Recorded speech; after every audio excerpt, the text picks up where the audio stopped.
backpack to a nice guy from New Jersey. He's very helpful. And you tie your boot, you lace it up, and you look up, and you're all by yourself. And you don't know what happened. And so you stand there for a minute, paused, a little paralyzed, and you don't hear a thing. You don't see anything. There's no trace. There's no clue. You don't know if you should go left, but maybe they went right. Do you go right? Well, maybe they went left. Do you back up, go forward? Like you're literally alone in a jungle.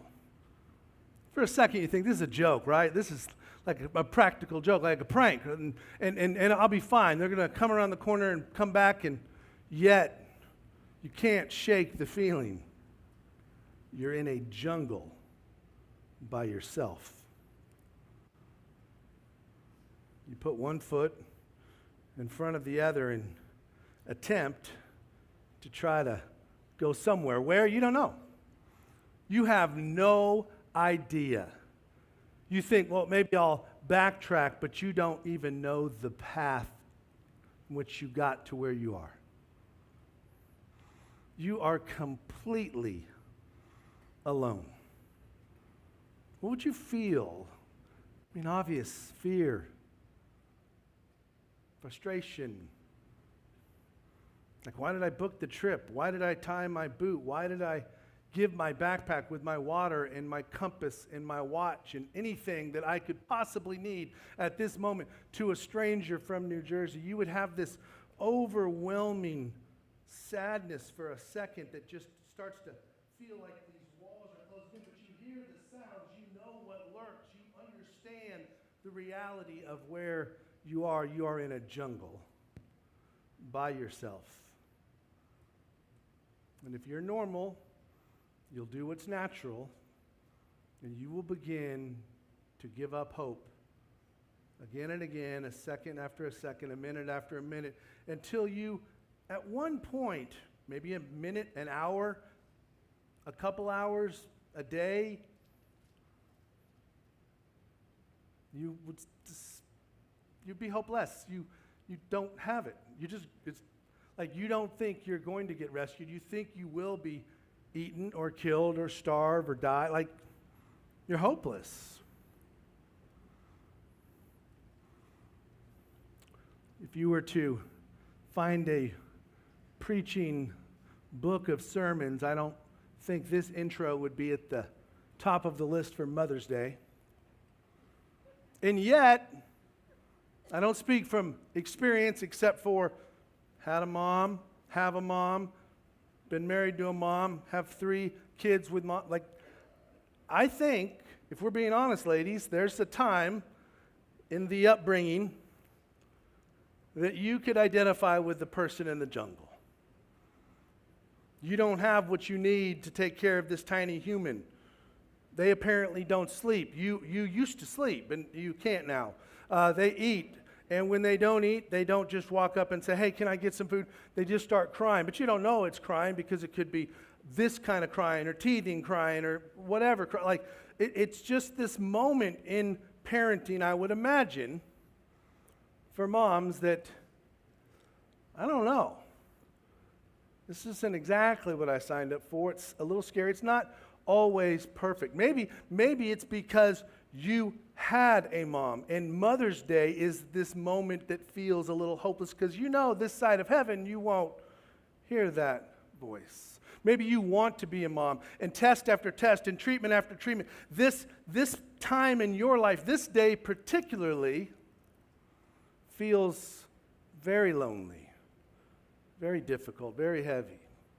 And as I've said since September 13th, 2009, I will always tell you the truth. And so I start with this story for a particular reason, because I understand that for moms, it can feel like a jungle at times. For aspiring but not yet moms, it can feel just that hopeless. For those with poor relationship with mom or great relationship with mom, but mom has gone on and there's this hole and void and you want to pick up the phone and call and you can't, it can feel like a jungle. We don't always do an exclusive Mother's Day message, and we won't today. but I'm mindful of the work and the difficulty, the sacrifice, and yes, the fear that comes with being a mom. It's a tough job. I did my research.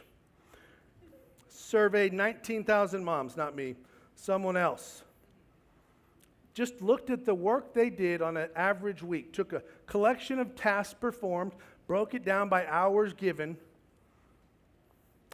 The result, the median annual salary for moms, $184,820. Now, if you average the inflation from 2019 to now, it's over 200,000. So moms, turn to your husbands and say, pay up because I've been working. If you think about mothers that work outside of the home and you think that they average 54 hours of mom work after their job that pays, you're talking about a heroic effort. They spend about 107 hours a week. Moms that work and outside the home and in the home. But again, just moms that work in the home, here it is. Chief financial officer, most relationships. Chief operating officer, they're running things. Logistics analyst, housekeeper, laundry manager, van driver, public school teacher, facilities manager, meeting event planner, kitchen manager. And I know that's true. Anytime Kim goes out of town, there's always a piece of Tupperware that's just homeless. And she comes in, she's like, I don't know.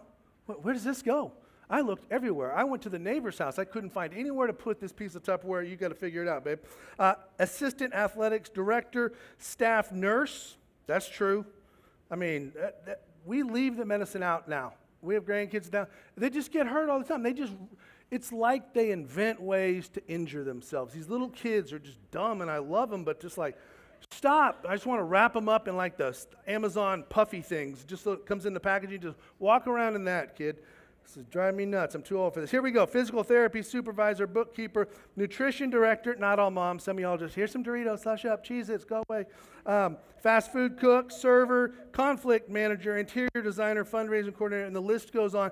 You guys do a tough job, moms. And I thought about this. I thought, what's the toughest one? Like the toughest phase, the toughest age group. So I'm going to do an impromptu survey.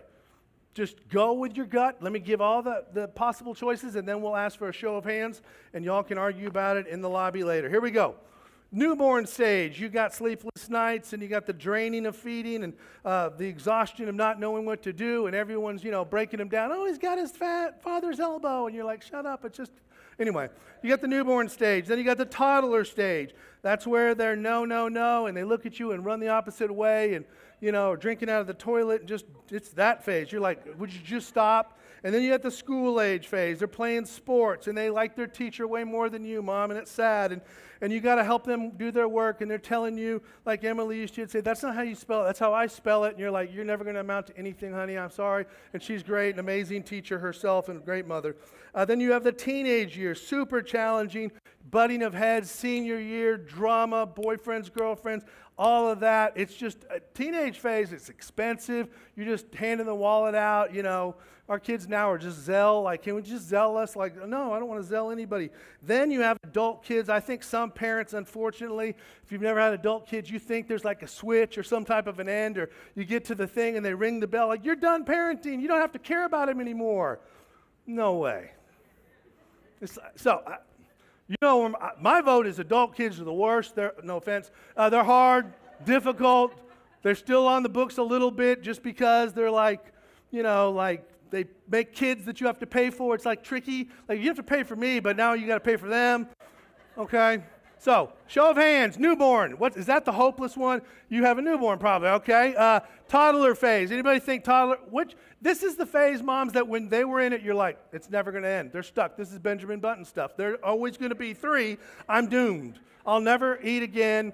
Your husband's got a man cave. You only get 4 seconds in a bathroom break, and they're putting their hands under the door as a toddler. Hey, feed me. You got any goldfish? You're like, leave me alone. Okay, toddler phase. Any show of hands? Okay, yeah, that was the one for you guys. School age.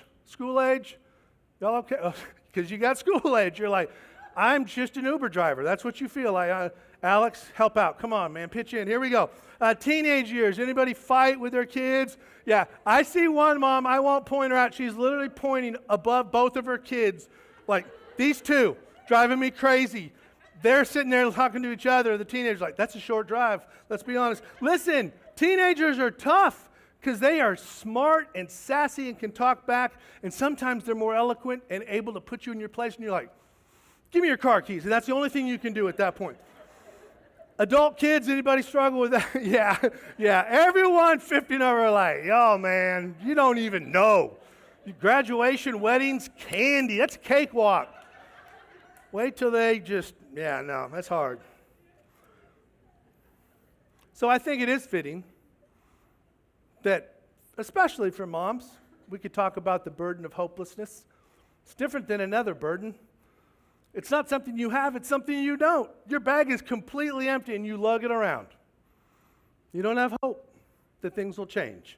You don't have hope that it will become better. You don't have hope that God's even going to come rescue you. You're in the jungle by yourself. And wouldn't it be sweet? Wouldn't it be great if it really was just a mom thing? Like, oh, those ladies, like us guys or people without kids. You can have biological kids. You can have bonus kids. You can have spiritual kids. Like, all of us have these connections, but you don't have to have any of those, or separate from those, you still can experience the difficulty that comes with the day after day life. Because guess what? We weren't made for this place. We just weren't. Like, we were made for a garden, not a jungle. And yet, we find ourselves in a jungle, scared, going through it, struggling, difficulty. And Peter's words in 1 Peter chapter 2 ring loud. Dear friends, you are like foreigners and strangers in this world. You're not made for the jungle. You're not made for the jungle. Think about that. We're in a place where we shouldn't be. The jungle is for animals and snakes and maybe tribes with spears, but not us. But that's where we can find ourselves because of one thing or another in life. Now, I asked you to imagine what it would be like to sit up or look up and realize you're all alone, you're without hope, you have no one to come help, you don't know what you're going to do, you don't know where to go, you don't have what you need. Flip it. What happens if some guy comes walking through the woods or some girl comes walking through the woods and they're a guide, they're another person perhaps. They look at you like, you lost? You're like, what? Yeah. And they say, well, guess what? I'm a jungle guide, and I know this jungle, because if they just show up and they say, are you lost? And you're like, yeah, and they're like, me too. That doesn't help. You got a companion. You got someone to complain with, but now it's like, who's going to eat the rabbit when we find it? Now it's like a competition, you know? And all you got to think now, when you're with somebody that doesn't know how to get out, you're like, I hope I run faster than them because lions are fast. Like, now you just have someone to have to beat in a race. Like, you need someone not just to show up, but to be the person that has some vision that says, hey, don't lose hope. We're going to get out of here. But if they just have vision, they're just a companion with a positive personality. If you say, how are we going to get out? They're like, I don't know, but we will. Like, that's sweet, but it's a little fairy tale dreamer. You need someone that knows the direction. Somebody that goes, I'll tell you exactly how. We're going to go northeast, which I know from the sun, and I know because I've been here, and I know we're going this way, this long. We're going to turn here at the big oak. We're going to make like, they have direction. That's going to change some things. Then you're like, okay, we got a plan now. So when David writes Psalm 23 and gets to verse 3, that's what's coming down. He restores my soul. He restores my soul. And look, if we're honest, there are days that our souls are so heavy and hurting and filled with the pains of this world that we need rescue, we need restoration, we need replenishment, we need someone to get us out. So we're going to unpack it word by word as we do. This is how it makes sense to me. Let's just talk about He. Who's this rescuer? Who's this guide? Who's this person? Jesus, God, the Spirit. He restores my soul. Not anybody, God. The shepherd restores my soul, David says. David is downcast. David is broken. David is lost. He is hopeless. But he knows that he is a sheep with a shepherd, and the shepherd is the He. And the shepherd knows his sheep. We need someone that gets it, gets us, that's been where we've been, that has had their heart broken, that's lost something, that's been confused, that's like, I'm going to call these disciples together, and then one of them is going to betray me for money, and then my family's going to think I'm crazy for doing this, and then I'm going to end up being killed. Like, Jesus gets our worst days. He gets our most frustrating moments. He restores our soul, and He is the shepherd that knows His sheep. So no matter how hard it gets, how bad it gets, how lost you feel, when you look up after you've laced up and you think that you have to deal with whatever you're dealing with alone, and you can't, don't you come tell me you can't, because you're not alone. I'm not alone. We're not alone. And if we could believe it, it's easy to preach it. Trust me on this. It's infinitely harder to believe it and live it. But if we understand that Jesus is with us, not just here, not just in the good or the bad, or sometimes, He says in Matthew 28, I am with you always. Your best times, your worst times. In the newborn phase, the toddler phase, the school age phase, the teenage phase, the adult kid phase, I'm with you. When your parents are great, when your parents aren't, when you can get pregnant, when you can't, when money's good, when money's bad, when your hope is there or your hope is lost, I am with you always. And without the shepherd, I don't know. I don't know how people do it. I'll be honest, I don't understand. It would feel like going through life in a jungle by yourself without God. Everything up to you. You don't have the machete. You don't have the compass. You don't have the water. You don't have the skill set. You don't have the stamina. You don't have anything. And your guide, your shepherd, has it all.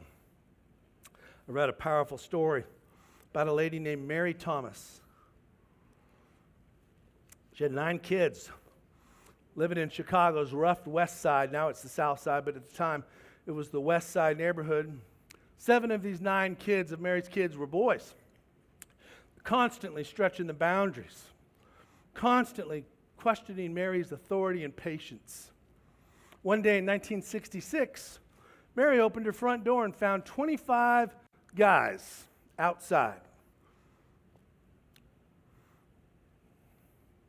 They were members of the notorious and vicious Vice Lords gang. And they came to recruit her 7 sons. Because that's what you did in that neighborhood. That's what life was. You just got recruited in the Vice Lords gang. She said, oh, you came for the son, my boys? Can you hold on a sec? And these 25 guys, gang members, said, yeah, we can do that. She comes back, opens the door. These 25 guys, Vice Lords gang, are now staring down the barrel of a loaded shotgun. She said, there's only one gang around here, guys. It's the Thomas gang. You're not in it. You're going to have to leave. You can leave walking or you can leave in a bag. Makes no difference to me. Single mom, little lady. She watched each of her 9 gang members, Thomas gang members, graduate high school. And you may have heard of her youngest son that was coming to be recruited that day. A little-known basketball player by the name of Isaiah Thomas. Isaiah Thomas's mom saved his life.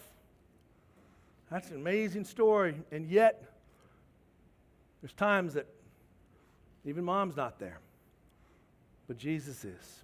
And He's not just there, and He's not just always there, but He knows the jungle. Matt prayed it. In this world you will have trouble. He gets it. He understands everything that is at play. He knows the wildlife of the jungle, how dangerous it can be. He knows the weather of the jungle. He's lived in this seasons and storms and the things you and I go with. He navigates. He understands.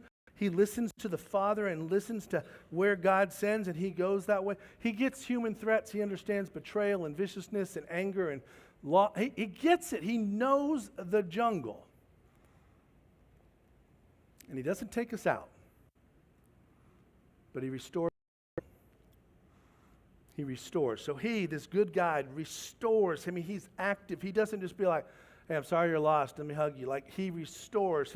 He leads. He guides. And here's how he does it. What's beautiful about Jesus, it'd be really just even helpful if he's like just told us what to do, just gave us the Bible, but he doesn't. He gives us himself. He restores our hope by giving us himself. He says, I will go with you. You can walk with me. Holy Spirit in you will guide you. You are not going to be alone, and I'm going to give you not something to believe in. If you think Christianity is a set of beliefs to be believed in, or some world religion to be defended on Facebook or to your friends at lunch, like it's a person that's personal, and he personally restores us by giving himself to us. I read a story about a guy in a jungle with a guide, and he got really tired and frustrated. He thought, this is dumb. I don't think we're going the right way. And he finally turns to this seasoned guide, and he says, listen, where are we? We just keep walking. It just looks the same. Where are we? Do you even know where we're going? Where is the path? And the guide paused, collected himself, and then he said to the guy something that really doesn't make a lot of sense until you've seen it in action. I am the path. I am the path. That's what Jesus is saying to us. Jesus is the path. He doesn't just go there and do this and show us. He goes with us and walks with us and leads us. He leads us and restores us because he's with us. And the words of Corrie ten Boom ring true. Never be afraid to trust an unknown future to a known God. I wish I could tell you how everything would go in my personal life, my family, our future collectively. I wish that all of us had this clarity, but the jungle's not about clarity. It's chaos, confusion at best, fear and unknown at worst. And there's the words from Jesus in John 14, coming to help us like a rescuer. I am the way. Jesus says it. I'm the way. You're going to follow him? You're going to let him walk with you? Are you going to press in and need him? Or are you going to try on your own to figure it out and come up with your best plan? He restores my soul. My soul. He does. If it said, the Lord is my shepherd, I shall not want. He makes me lie down in green pastures, leads me beside still waters. He restores souls. That's great. But some days, if we're being honest, we need him to restore our soul, my soul, your soul, personal. Indra Nui got a call late 2000. An American from India, one of the youngest and first female executives, broke the glass ceiling, trendsetter in a lot of ways, gets a call from the board of PepsiCo informing her she is now going to be the 5th CEO of PepsiCo, billion-dollar company. This lady that gets this job, 5th president, is excited. It's 9:30 at night. She's leaving her office. She gets home. She walks inside, and she says, Mom, she's from India, and she's, Mom. And she starts, guess what? And she's like, go get milk. She's like, what? Go get milk. It's 10 o'clock at night. Yeah, go get milk. And she said, well, you know, you don't argue with your mom. I mean, that's what you do. So she went and got milk. She comes in, bangs the milk down on the counter, and says, Mom, I don't think you understand. I am now the president of PepsiCo. To which her mom had some words.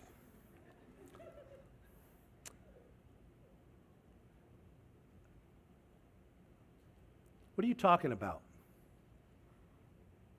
When you walk in that door, just leave that crown in the garage, because you are the wife and the daughter and the daughter-in-law and the mother of the kids, and that's all I want to talk about. Anything else, just leave in the garage. Don't you ever try this with me again.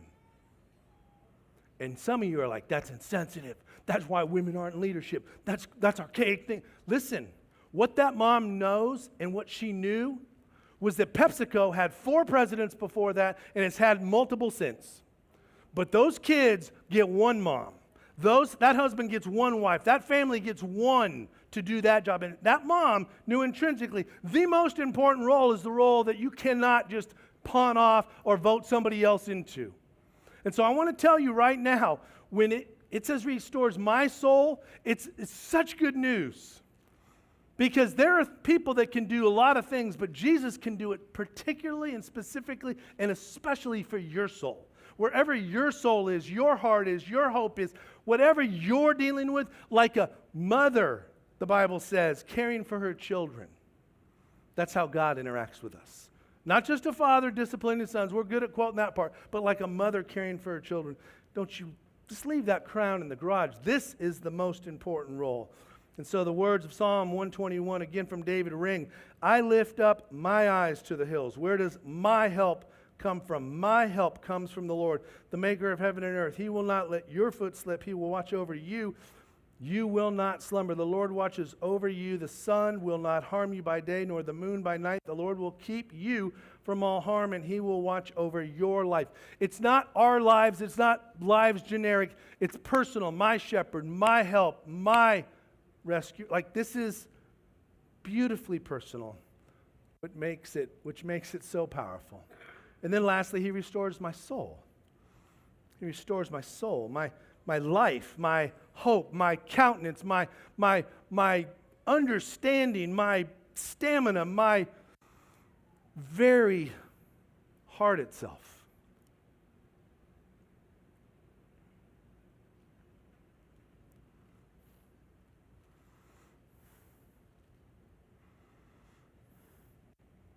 And some days,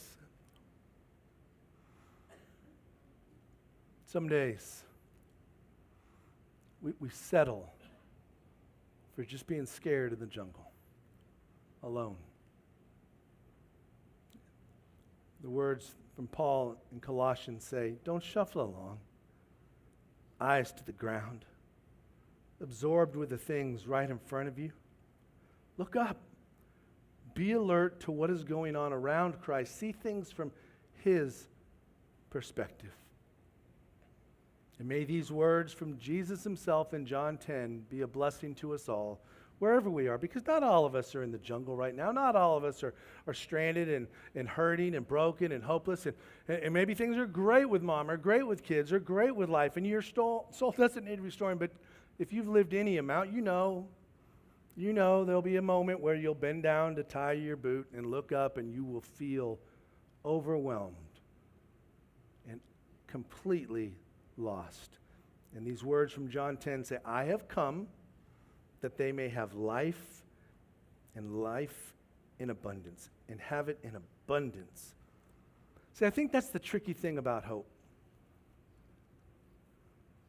Hope really doesn't kick in until you have none. Here's how G.K. Chesterton, a guy, a brilliant scholar, much smarter than me, would say, hope means hoping when things are hopeless, or it is no virtue at all. It is only when everything is hopeless that hope begins to be a strength.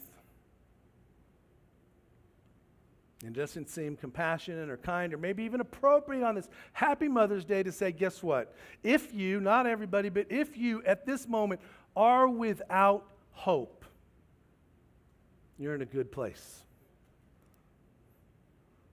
You're in a good place. Because at that moment, you have to realize my only hope is God. And if your only hope is God, then you have hope.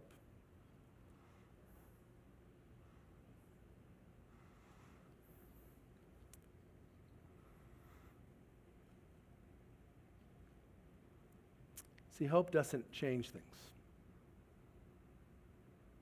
Hope changes us. And that changes things.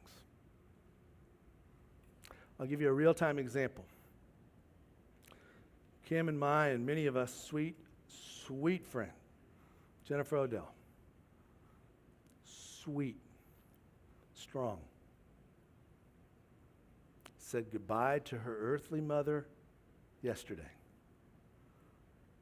and showed up to lead us in worship today on Mother's Day. And if her hope was in her mom's health or being here, she would be without hope. But she's lived long enough and learned tough enough lessons from the jungle to only put hope in Jesus. So she can sing hallelujah. She can sing we worship you. She can lead us into God's presence because she knows that is her best and only hope. And it's mine and it's yours. Whether you're a mama or not, whether you're in the jungle now or not, we need to know that God is our hope. And so Jesus says in Matthew 11, come to me, all who are weary and carry heavy burdens. I'll give you rest. Don't complain about it. Don't try to solve it on your own. Don't wish it away. Don't think that somehow you just close your eyes and click your heels and get out of the jungle. Nope. He doesn't take us out of the jungle. He just comes with us. And if you've never given your life to Jesus, you've never trusted him fully, you've never said, look, this is who I think I am, but now I'm just yours. This is how I would describe myself, but now I'm a son or a daughter. I was far, but now I'm close. I was lost, but now I'm found. I was blind, but now if you've never said yes to Jesus and made him your only hope, there'll be a time where you will be without hope, and you will be hopeless because you have no hope in you, because Jesus is our hope and he's with us. And if you're contemplating and considering that today, I can promise you this. I know from experience, I know from real-time today experience, you can trust the shepherd. He is enough. He's enough. He's not just a person. He doesn't just have vision. He has direction, and he will lead us home. He's our hope. And so if you've been traveling with the burden of hopelessness and trying to make it all better yourself, I hope that you would come to Jesus. And today, wherever you are, whatever you're going through, if you've come to Jesus and you just need to say to him again, I'm going to be yours. You're going to be mine. I need you. Communion, this time, the Lord's Supper, this moment is a great time to remember and reflect and recommit and say, all right, God, I like to try to solve it, but I can't. You don't have to be a mom to understand the pain that this world can dish out. But this is not a sad day or a sad sermon, I promise you, because hope is here in the form of Jesus. Heaven has come in the form of Jesus, and Jesus is good, and he's our guide, and we can travel light when we release the burden to him and let him carry and be our hope.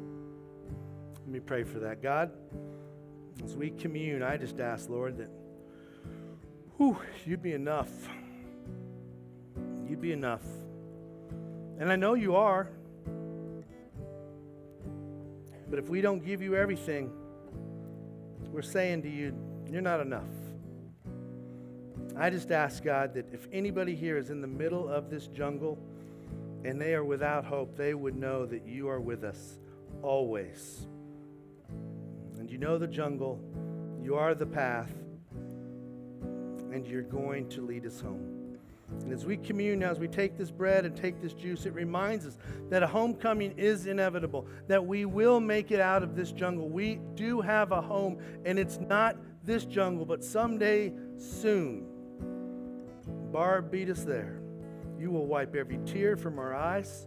There will be no more goodbyes, no more death, no more pain and suffering. We'll be home. But until then, may we walk with you and you with us and never be without hope, knowing that you are always here with us and you are our hope and you are able. It's the Jesus' good and strong and faithful name I pray for a church that I love. Amen.